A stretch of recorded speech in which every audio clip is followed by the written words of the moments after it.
Добрый день, дорогие гости и подписчики канала Растюхи.ком. Меня зовут Наталья. Мой сад находится в Украине, в Одесской области. Этот ролик выходит в конце декабря. И, пользуясь случаем, хочу поздравить всех подписчиков и зрителей моего канала с наступающим Новым годом. Хочу сказать спасибо всем, кто смотрит мои видео, кто подписался на мой канал. Большое спасибо за обратную связь, общение и теплые слова.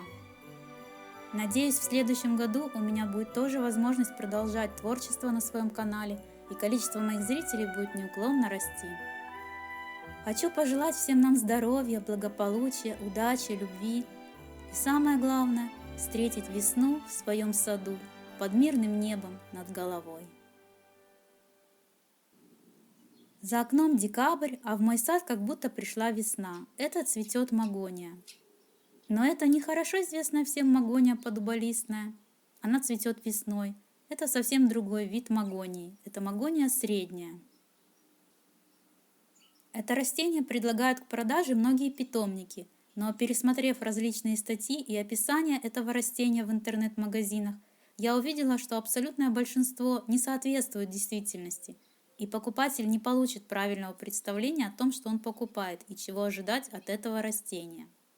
Да и в целом информации об этом виде магонии в сети не очень много. В этом видео я расскажу о своем 5-летнем опыте выращивания магонии средней в условиях климата юга Украины. Путаница начинается уже с определения видовой принадлежности этого растения. В большинстве случаев под фотографией магонии с таким типом соцветия, а оно отличается от цветов магонии подуболистной, пишут «магония японская». И мой саженец был подписан точно так же. Однако часто вместо магонии японской на самом деле продается магония средняя. Магония средняя – это гибрид, который был получен искусственным путем от скрещивания магонии японской и магонии ламерилистной. То есть магония японская у магонии средней в родителях, но все-таки есть отличия у этих видов. Магония средняя имеет популярные сорта. И если саженец подписан одним из этих сортов, то это, скорее всего, именно магония средняя. Хотя может быть написано, например, магония японская Winter-san или магония японская Charity и так далее. Я даже видела в одном магазине вообще шедевральную подпись. Магония подуболистная, японская Charity. Это вообще все в кучу смешали, и неизвестно, что у них там на самом деле продается. Различия между магонией японской и магонией средней следующие. Это из того, что мне удалось найти. У магонии японской очень ароматные цветы, и запах хорошо ощущается на расстоянии. А вот у магонии средней цветы имеют настолько слабый аромат, что мне пришлось оторвать цветочек и поднести его прямо к носу, чтобы почувствовать запах. У магонии японской листья к зиме приобретают красноватый оттенок. Моя магония средняя ни разу за 5 лет не покраснела. В следующем пункте, возможно, я ошибаюсь, но, как я поняла, магонии японские более широкие и раскидистые кустарники. У них диаметр может превышать высоту. А магония средняя имеет более узкую форму, и у нее высота и диаметр примерно равны. И также магония японская менее зимостойкая, чем магония средняя, но в этом пункте тоже могу ошибаться. Если кто-то знает более точно характеристики магонии японской, напишите, пожалуйста, в комментариях. Моя магония средняя была посажена в 2017 году. Купила я ее очень поздно, в декабре, поэтому, посадив, я ее сразу же закутала агроволокном. Затем выпал снег, какое-то время она находилась в сугробе под агроволокном, и когда мне удалось добраться до нее, она полностью выпрела, побеги просто сгнили. Однако весной пошли новые ростки от сохранившейся части, и за сезон к зиме 2018 года она вот так восстановилась. И в следующую зимовку, на основании предыдущего негативного опыта, я решила ее не укрывать вообще.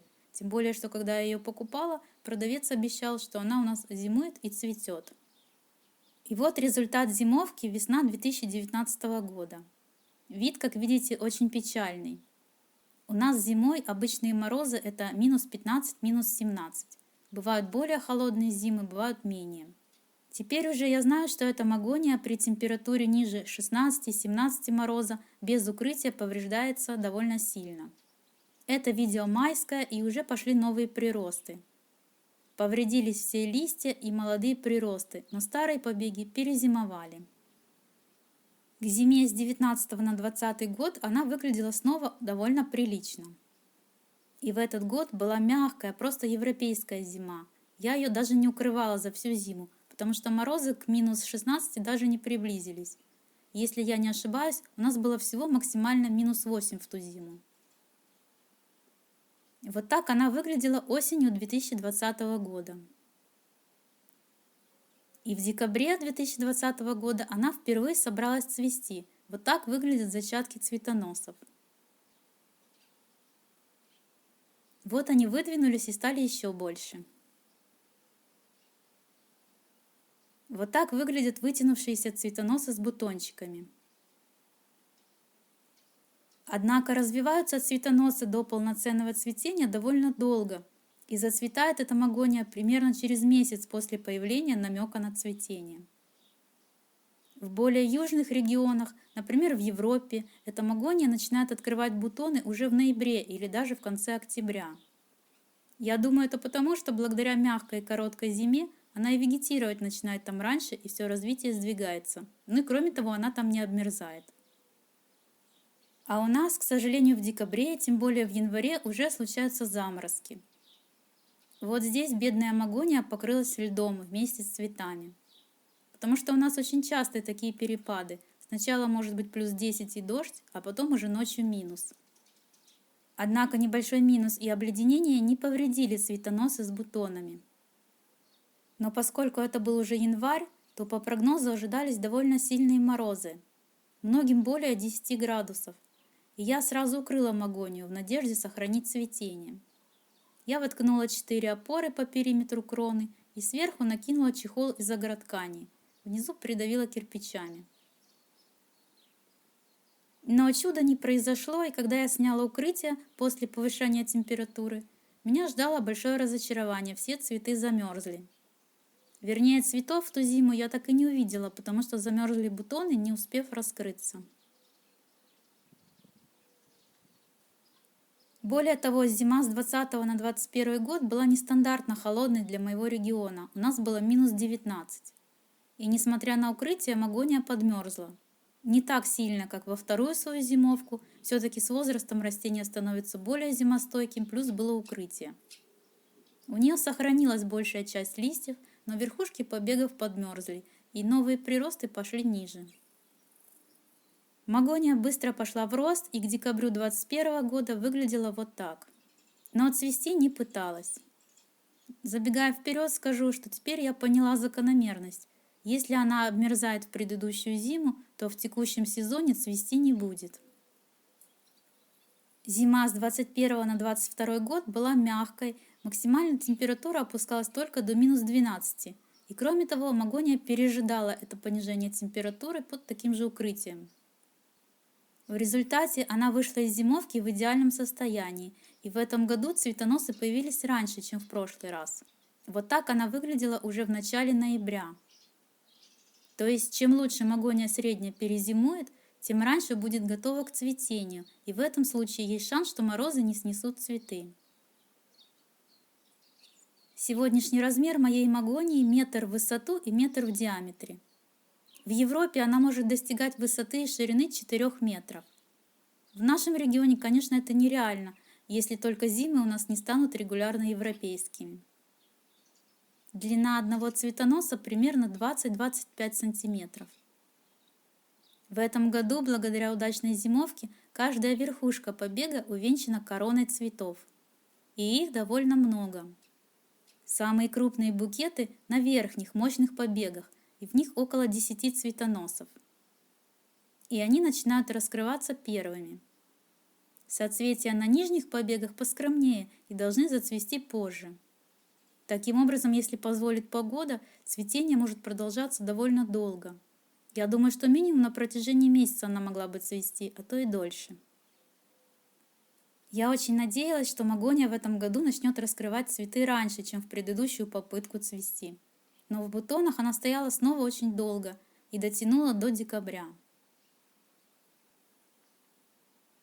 Однако, благодаря очень теплой осени вообще и декабрю в частности, в этом году мне повезло все-таки полюбоваться ее цветением.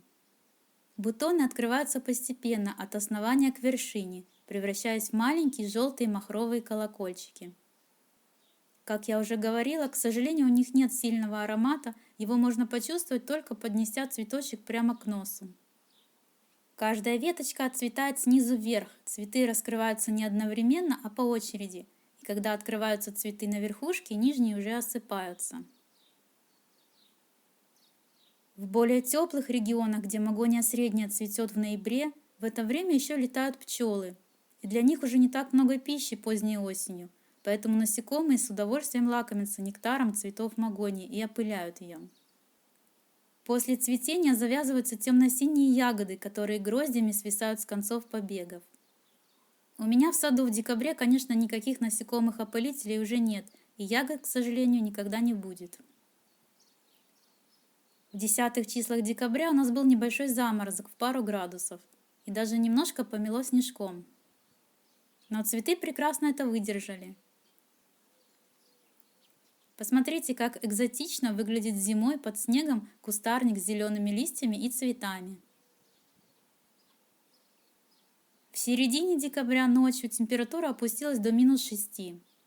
Я очень надеялась на лучшее, потому что читала, что цветы выдерживают до 10 мороза. Я не укрывала магонию, потому что хотела проверить эту информацию. Вот так выглядели цветы утром после -6. Было очень обидно, потому что заморозок был всего одну ночь, а потом температура ушла в хороший плюс. Розовые цветочки – это обожженные морозом. Больше всего пострадали уже раскрывшиеся цветы и бутоны, готовые раскрыться. Там, где были плотно закрытые маленькие бутончики, они не подмерзли. 20 декабря ночью у нас было -8. И сейчас вы видите, как выглядят цветы через 2 дня после этого. По крайней мере, хуже не стало от последнего заморозка. Они не почернели, не осыпались. Обожженные морозом розовые бутоны открываются. Только цветы стали разноцветными. В общем, на любителя, конечно, но, как по мне, смотрится довольно необычно и оригинально. Мне кажется, что розовые бутончики довольно симпатичные. И главное, что цветение продолжается. Посмотрите, внизу еще совершенно не открытые соцветия. А по прогнозу у нас на 2 недели вперед не обещают заморозков ниже -2, -3. Поэтому я очень надеюсь на продолжение цветения магонии средней, хоть и в такой разноцветной окраске. Но и без цветов растение имеет привлекательный внешний вид. Это вечнозеленый кустарник, который будет украшать зимний сад, если не цветами, то листвой. У этой магонии очень красивые перистые листья длиной до 40 см. Каждый лист собран из нескольких небольших листочков. Недостаток – листья очень колючие, барбарисы и розы даже не идут в сравнение с магонией. Но она не требует какого-то особого внимания. Я обрезаю только замерзшие части весной, использую для этого кустарез с длинными ручками. Формирующую обрезку не делала ни разу, она сама растет плотной колонновидной формы. Посмотрите, как близко друг к другу отрастают внизу побеги. Болезнями и вредителями не повреждалась ни разу. Растет просто в садовой земле, у меня чернозем. Может расти на полном солнце.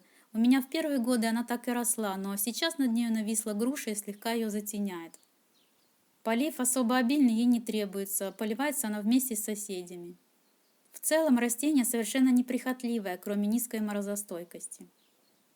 Но, как у всех зимне-зеленых кустарников, у нее могут быть проблемы в конце зимы, когда начинает ярко светить солнце, а грунт еще не оттаял. В этом случае возможно иссушение листьев или, как говорят, обгорание. У нас на юге с этим попроще, потому что грунт глубоко не промерзает и рано оттаивает. Но там, где есть такая проблема, все зимне-зеленые растения стоит высаживать в таких местах, где зимой они будут притенены, или притенять их в конце зимы от солнца. Лично я отношусь к магонии средней просто как к вечнозеленому декоративному кустарнику с красивой листвой, интересной формой куста, а цветение – редкий и приятный бонус, который, что ж поделаешь, бывает не каждый год и продолжается недолго. А если вы живете в более северном регионе, чем я, то то для вашего сада подойдет магония подуболистная, которая выдерживает до 40 мороза и стабильно цветет весной ароматными цветами. Надеюсь, это видео было полезно для вас. Спасибо за внимание. Заходите на мой сайт растюхи.ком. Пусть ваши растюхи растут и радуют вас.